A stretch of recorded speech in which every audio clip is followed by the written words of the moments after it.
여러분, 상다리가 부러진다는 말, 딱 이 장면 보고 하는 말 아닐까요? 조선시대 최고의 권력자, 오직 왕만이 누릴 수 있었던 꿈의 식탁, 바로 수라상입니다. 당대 최고의 식재료, 궁중 최고의 요리사가 만든 12첩 반상, 거기에 죽, 국수, 야식까지 풀코스 4끼 이렇게만 먹으면 얼마나 행복할까? 저 정도면 무병장수가가 아니야? 라는 생각 솔직히 한 번쯤 해보셨죠? 그런데 말입니다, 여기에 충격적인 숫자가 하나 있습니다. 조선시대 왕들의 평균 수명은 바로 86세라는 것이죠. 조선에서 가장 좋은 밥을 먹고 가장 좋은 약을 쓰고 가장 편하게 살았던 왕들이 왜 이렇게 일찍 죽었을까요? 오늘은 화려한 수라상 뒤에 숨겨져 있는 무서운 진실, 그리고 현대인에게 던지는 건강 메시지까지 의사의 시선으로 낱낱이 파헤쳐 보겠습니다.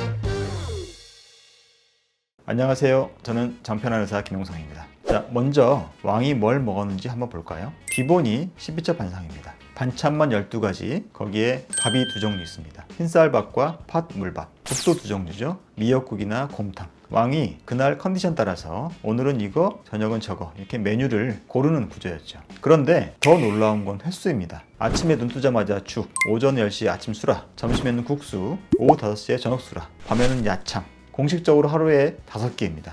우리 위장 기준으로 보면 쉴 틈이 아예 없었던 셈이죠. 여기서 문제가 생깁니다. 음식은 전국에서 올라온 최고급 재료의 음식들인데요. 바로 이게 고단백의 고지방식이었다는 것이고요. 또 하나는 이렇게 많은 음식을 먹고 활동량은 거의 제로였다는 것입니다. 궁궐에서도 직접 걷는 시간이 많지 않았고 가마를 타고 이동하는 경우도 많았습니다. 우리가 존경하는 세종대왕이 대표적인 이 수라상 피해자입니다. 주상은 고기가 아니면 밥을 드시지 못한다. 실록에 이렇게 적혀 있을 정도로 엄청난 육식파였습니다. 또 다른 기록에는 소갈증이 있어 하루에 물을 한 동이 넘게 마셨다. 눈이 어두워 사람이 있는 줄만 알겠다 라고 나옵니다. 현대의학의 시선에서 보면 심각한 비만이 있고 자꾸 물을 마시는 당뇨병, 그리고 당뇨병이 오래돼서 생기는 당뇨병성 망막증으로 인한 시력저하 또는 관절염이나 등창 같은 다양한 질환들이 있었는데요. 거의 걸어다니는 종합병원 수준이었죠. 너무 잘 먹어서 생긴 전형적인 부자병 패키지입니다.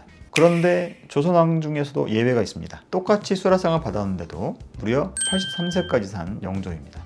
영조의 장수 비결은 의외로 심플합니다. 수라상을 왕처럼 안 먹었던 왕. 하루에 5끼였지만 다 안 드셨습니다. 또 스스로 식사량을 줄이는 소식을 실천했고 고기보다 채소 중심으로 식사를 했던 것으로 전해집니다. 결국 문제는 수라상 그 자체가 아니라 얼마나 어떻게 먹느냐였던 것입니다. 같은 밥상을 받았는데 어떤 이는 종합병동이 되고요, 어떤 이는 장수하는 왕이 된 거죠. 그럼 질문 하나 드려볼게요. 지금 우리가 조선왕의 식단을 그대로 따라하면 건강해질까요?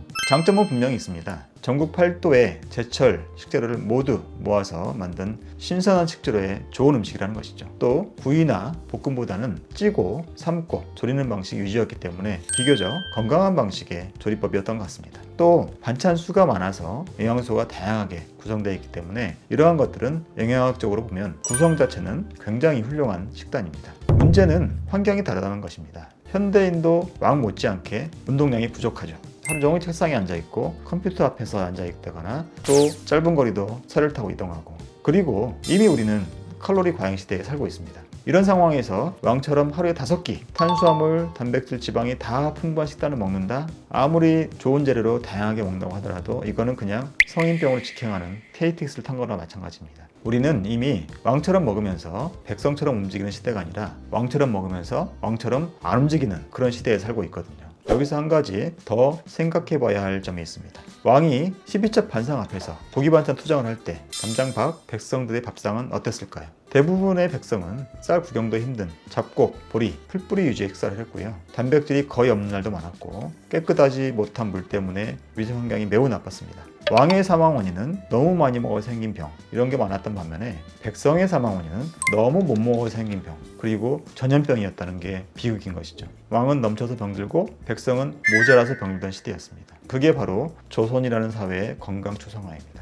정리해보면 이렇습니다. 조선왕의 수라상 자체는 영양학적으로는 매우 훌륭한 식단이었습니다. 하지만 하루 5끼, 운동량이 거의 제로인 환경에서는 비만, 당뇨, 관절염 같은 만성질환을 부르는 독이 될 수 있었습니다. 영조처럼 적게 먹고 편식을 줄이고 소식을 실천한 왕은 같은 수라상 앞에서도 장수했습니다. 그리고 더 중요한 메시지 하나가 있습니다. 건강은 좋은 음식이 존재한다로 끝나지 않습니다. 그 좋은 음식을 누가, 얼마나, 어떻게 공평하게 나누냐의 문제입니다. 진짜 건강한 사회는 소수의 권력자가 12첩 반상을 독점하는 그런 사회가 아니라 모든 사람이 깨끗하고 영양가 있는 밥을 당연한 권리처럼 먹을 수 있는 그런 사회죠. 여러분의 오늘 저녁 밥상은 어떠신가요? 맛있게 건강하게 드시는 것도 중요하지만 이 계절 우리의 이웃의 밥상도 한 번쯤 떠올려 보시면 좋겠습니다. 나 혼자 왕처럼 먹는 밥상이 아니라 다 같이 건강해지는 밥상. 그게 의사가 바라보는 진짜 건강한 사회의 모습입니다. 구독 그리고 궁금하신 내용 댓글 달아주시고 3번에 있는 장편한 김영석 내과를 방문해 주시면 자세히 설명 도와드리겠습니다. 다음에 뵙겠습니다. 감사합니다.